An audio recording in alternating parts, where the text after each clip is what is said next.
Rich হতে চাও তাহলে কিছু বেসিক কিন্তু সবচেয়ে আগে ফিক্সড করতে হবে। যেমন তোমার ইনকাম আর এক্সপেন্স এটা কত, আয় আর ব্যয়ের হিসাব, তোমার নেটওয়ার্থ বা টোটাল সম্পত্তি কত, আর এই ইনকাম বা টোটাল সম্পত্তিকে প্রোটেক্ট কি করে রাখবে। এই তিনটে জিনিস খুব এসেনশিয়াল। তার মধ্যে প্রোটেকশন মানে কি প্রোটেক্ট করতে হয়? প্রোটেক্ট মানে হয়তো মেডিকেল এমার্জেন্সি হলো, তখন তোমাকে হসপিটালের বিল থেকে প্রোটেক্ট করতে হবে, বা ভগবান না করুক তোমার লাইফ নিয়ে প্রবলেম হলো, তখন তোমার অবর্তমানে তোমার ফ্যামিলিকে প্রোটেক্ট করতে হবে। মেডিকেল এমার্জেন্সির জন্য হেলথ ইন্স্যুরেন্স আছে, তোমার অবর্তমানে তোমার ফ্যামিলির ফাইন্যান্সিয়াল সিচুয়েশন প্রোটেক্ট করার জন্য টার্ম প্ল্যান বা লাইফ ইন্স্যুরেন্স আছে। কিন্তু এর বাইরে যদি কোনো এমার্জেন্সি হয়, যদি তোমার জব লস হয়, তখন তোমার লাইফস্টাইলকে কে প্রোটেক্ট করবে? এই ডেলি লাইফস্টাইল প্রোটেক্ট করার জন্য আমাদের দরকার এমার্জেন্সি ফান্ড। তাই তুমি ইনভেস্টমেন্ট শুরু করো বা শুরু করবে ভাবছো, যে সিচুয়েশনেই থাকো না কেন,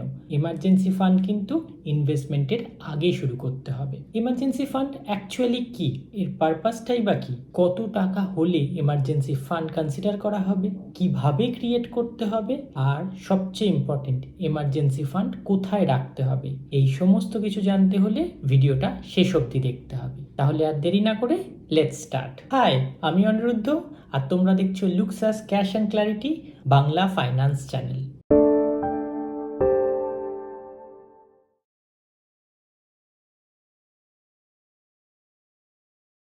প্রথমে আসি এমার্জেন্সি ফান্ড অ্যাকচুয়ালি কি। চারিদিকে কীরকম ভোলাটাইল সিচুয়েশন চলছে দেখেছো? কেউ জব লস করছে আর কোনো কোম্পানি হয়তো প্রফিট ডিক্লাইন করছে। এই রকম সিচুয়েশনে জব লস খুব অস্বাভাবিক নয়, কিন্তু মেডিকেল এমার্জেন্সিতে হেলথ ইন্স্যুরেন্স ছিল, লাইফ এমার্জেন্সিতে টার্ম প্ল্যান বা লাইফ ইন্স্যুরেন্স ছিল, কিন্তু জব লস হলে তোমার ইনকামকে প্রোটেক্ট করতে বা ইনশিওর করতে কে এগিয়ে আসবে? এখানে তো কোনো ইন্স্যুরেন্স নেই, কিন্তু তোমার ইনকাম না হলেও তোমাকে খাবার দাবার তো খেতেই হবে। ঠিক তেমন রেন্টে থাকলে রেন্টও দিতে হবে, ইলেকট্রিক বিল, মোবাইল বিল, এই সমস্তও চলবে। তার সাথে সাথে তোমার যদি বাচ্চা থাকে তার স্কুলিং ফিজ সেগুলোও চলবে। বয়স্ক বাবা মা যদি তোমার উপর ডিপেন্ড থাকেন তাহলে তাদের মেডিকেল বিল যেটা সেটাও পে করতে হবে। তাহলে এই সমস্ত কিছুর জন্য টাকা কোথা থেকে আসবে যখন তোমার জবই নেই? এই সময় তোমার ইনকামকে প্রোটেক্ট করে যে ফান্ড তাকেই বলা হয় এমার্জেন্সি ফান্ড। আশা করি এমার্জেন্সি ফান্ড কি আর তার পারপাসটা কি এটা বোঝা গেল। এবার আসি এমার্জেন্সি ফান্ড কত টাকার হওয়া উচিত। দেখো, এমার্জেন্সি ফান্ড অ্যাকচুয়ালি তোমার ইনকামকে প্রোটেক্ট করার জন্য না। এমার্জেন্সি ফান্ড আরও যদি ভালো করে দেখা যায়, তোমার ইনকাম থেকে যে যে এক্সপেন্স হচ্ছিল এই এক্সপেন্সের মধ্যে যেগুলো এসেনশিয়াল এক্সপেন্স সেইগুলোকে প্রোটেক্ট করার জন্য আসে। তুমি ইনকাম করছো, ইনকামের থেকে কিছুটা তোমার এসেনশিয়াল এক্সপেন্স হচ্ছে, আর কিছুটা তোমার ইচ্ছার জন্য এক্সপেন্স হচ্ছে, আর কিছুটা হয়তো ইনভেস্টমেন্ট হচ্ছে। এমার্জেন্সি ফান্ড কি করে? এমার্জেন্সি ফান্ড ক্রিটিক্যাল সিচুয়েশনে তোমার এসেনশিয়াল এক্সপেন্সটাকে প্রোটেক্ট করে। আমরা একটা এক্সাম্পল নিয়ে দেখি। ধরো তোমার স্যালারি 20,000, এই 20,000-এর থেকে তুমি রেন্টে থাকো আর তার জন্য পে করো 5,000, গ্রসারি, ফুড এসবের জন্য পে করো 3,000, ইলেকট্রিক বিল, মোবাইল বিল এসবের জন্য 1,000, ট্রাভেলের জন্য 1,000। আর এই সমস্ত কিছু ছাড়া ফ্যামিলি এসেনশিয়াল, যেটা বাচ্চার স্কুল ফিজ হতে পারে, মা বাবার ওষুধের খরচ হতে পারে, বা তোমার অন্য কোনো খরচও হতে পারে, এগুলোর জন্য অ্যানাদার 5,000। তো অলমোস্ট 15,000 তোমার খরচ হয়ে যাচ্ছে এসেনশিয়াল ইউজের জন্য। বাকি 5,000 হয়তো তুমি ইউজ করো তোমার এনজয়মেন্ট বা ইনভেস্টমেন্টের জন্য। এবার আমরা যে এমার্জেন্সি ফান্ডটা ক্রিয়েট করব, সেই ফান্ডটা ক্রিয়েট করব এই 15,000 যেটা এসেনশিয়াল এক্সপেন্স ছিল সেটাকে প্রোটেক্ট করার জন্য। কিন্তু একটা টাইম লিমিটও তো দিতে হবে, কত দিন বা কত মাস প্রোটেক্ট করবে? Minimum 6 month. এভরি মান্থে 15,000 যদি তোমার এসেনশিয়াল এক্সপেন্স হয়, তাহলে 6 মান্থে হবে 90,000। এই 90,000কে প্রোটেক্ট করার জন্যই কিন্তু এমার্জেন্সি ফান্ড ক্রিয়েট করতে হবে। এই 6 মান্থ কিন্তু মিনিমাম।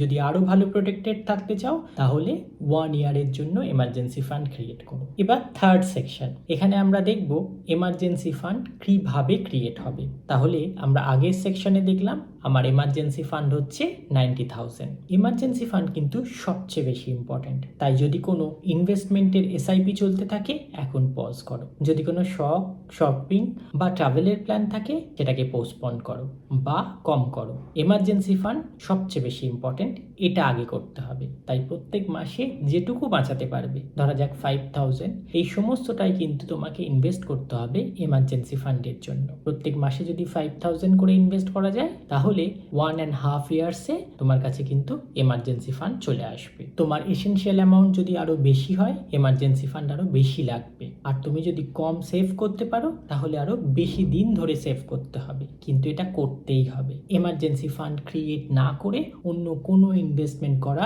একদম বুদ্ধির কাজ না। এবার লাস্ট সেকশন, এমার্জেন্সি ফান্ড তো তৈরি হলো, কিন্তু এমার্জেন্সি ফান্ড তৈরি হওয়ার সময় আর তৈরি হওয়ার পরে কোথায় সেভ রাখবে? এমার্জেন্সি ফান্ড যখন তুমি একটু একটু করে জমাচ্ছ, আগের এক্সাম্পলে দেখলাম 5,000 করে, এটা কিন্তু কখনোই স্যালারি অ্যাকাউন্ট বা এক্সপেন্স অ্যাকাউন্টে রাখবে না। একটা আলাদা ব্যাংক অ্যাকাউন্ট করো, যেখানে স্যালারি পাওয়ার সঙ্গে সঙ্গে 5,000 ট্রান্সফার করে দেবে। আর এইখানেই ধীরে ধীরে 1.5 ইয়ার্স ধরে গড়ে উঠবে তোমার এমার্জেন্সি ফান্ড। কিন্তু এমার্জেন্সি ফান্ডটা যখন তৈরি হয়ে গেল, মানে 90,000 জমা হয়ে গেছে সেভিংস অ্যাকাউন্টে, এইবার কি করবে? এটা কি এখানেই থাকবে? না, এই এমার্জেন্সি ফান্ডের 90,000-এর মধ্যে 20%, মানে প্রায় 20,000 তোমার কাছে রাখা থাকবে অ্যাজ এ ক্যাশ। সেটা তোমার বাড়ির লকারে রাখতে পারো, তোমার মা বা ওয়াইফের কাছে রাখতে পারো, বা ইচ্ছা হলে বালিশের তলায়, বিছানার তলাতেও রাখতে পারো, কিন্তু তোমার বাড়িতেই ক্যাশটা থাকবে, যাতে খুব এমার্জেন্সি হলে সঙ্গে সঙ্গে ইউজ করতে পারো। নেক্সট 20% বা 20,000 সেটা তুমি ইউজ করবে ব্যাংকে সেভিংস অ্যাকাউন্টে রাখতে। যে ব্যাংকে এমার্জেন্সি ফান্ড জমিয়েছিলে সেখানেই রাখতে পারো 20,000। অনেকে এর মধ্যে ইনভেস্টমেন্টকে নিয়ে আসে, সেভিংস ব্যাংকে রাখলে ইন্টারেস্ট পাওয়া যায় না, ভালো নয়, অনেক কিছু। এই সমস্ত কিছু শোনার দরকার নেই, এটা এমার্জেন্সি ফান্ড, এখানে কোনো রকম অ্যাপ্রিসিয়েশন বা ইনভেস্টমেন্ট তোমার দরকারই নেই। যেটা দরকার সবচেয়ে সহজে ইনস্ট্যান্টলি কি করে অ্যাক্সেস পাওয়া যায়। তাই সেভিংস ব্যাংকে আরামসে রেখে দিও এই 20,000 বা 20% অফ এমার্জেন্সি ফান্ড। এরপর বাকি রইল 50,000। এই 50,000 তুমি কোথাও একটা এফডি করে দিও, স্পেশালি এমন কোনো ব্যাংক অ্যাকাউন্টে যেটা অনলাইন এফডি খুলতে এবং পার্শিয়াল বা কমপ্লিট উইথড্র করতে অ্যালাউ করবে। এইভাবে তোমার 90,000 টোটালি তুমি সেভ করে রাখবে এই 3টে পার্টে। এবার তাহলে একবার খুব সহজে পুরো সামারিটা দেখে নেওয়া যাক। তোমার স্যালারি 20,000, 15,000 তোমার এসেনশিয়াল এক্সপেন্স, তাহলে তোমার এমার্জেন্সি ফান্ড হবে 90,000। 90,000 এমার্জেন্সি ফান্ড প্রত্যেক মাসে 5,000 করে সেভ করবে এবং 1.5 ইয়ার্সে 90,000 সেভ হয়ে যাবে। 90,000 সেভ হলে 20,000 রাখবে তোমার বাড়িতে ক্যাশ হিসাবে, 20,000 রাখবে সেভিংস ব্যাংকে লিকুইড ক্যাশ হিসাবে, বাকি 50,000 তুমি কোনো অনলাইনে এফডি করে রাখবে। আশা করি খুব ডিফিকাল্ট হলো না। যত তাড়াতাড়ি পারবে এমার্জেন্সি ফান্ড ক্রিয়েট করা শুরু করে দাও। রিচ মানুষরা একটা প্রোটেকশন করে তাদের ইনকামের এমার্জেন্সি ফান্ড ক্রিয়েট করতে, কিন্তু তাদের মেডিকেল এমার্জেন্সি আর লাইফ এমার্জেন্সি তারা কিভাবে প্রোটেক্ট করে? হেলথ ইন্স্যুরেন্স আর লাইফ ইন্স্যুরেন্স বা টার্ম প্ল্যান দিয়ে। ইন্স্যুরেন্স যদি এখনো না নিয়ে থাকো আর ইন্স্যুরেন্স সম্পর্কে যদি ক্লিয়ার আইডিয়া চাও, তাহলে ডেসক্রিপশন থেকে এই ভিডিওটা অবশ্যই দেখো। এবার ডিসক্লেমার, আমি কিন্তু কোনো পার্সোনাল ফাইন্যান্স বা ইনভেস্টমেন্ট অ্যাডভাইজার নই। আমি আমার ইনভেস্টমেন্ট আর আমার ইনভেস্টমেন্টের প্রোটেকশন যেভাবে করি সেটা তোমাদের সাথে শেয়ার করলাম। এগুলো অ্যাপ্লাই করার আগে নিজের পার্সোনাল অ্যাডভাইজারের সাথে অবশ্যই কনসাল্ট করে নিও। আর এই ভিডিওটা ভালো লাগলে লাইক, কমেন্ট, সাবস্ক্রাইব করতে একদম ভুলো না। See you soon.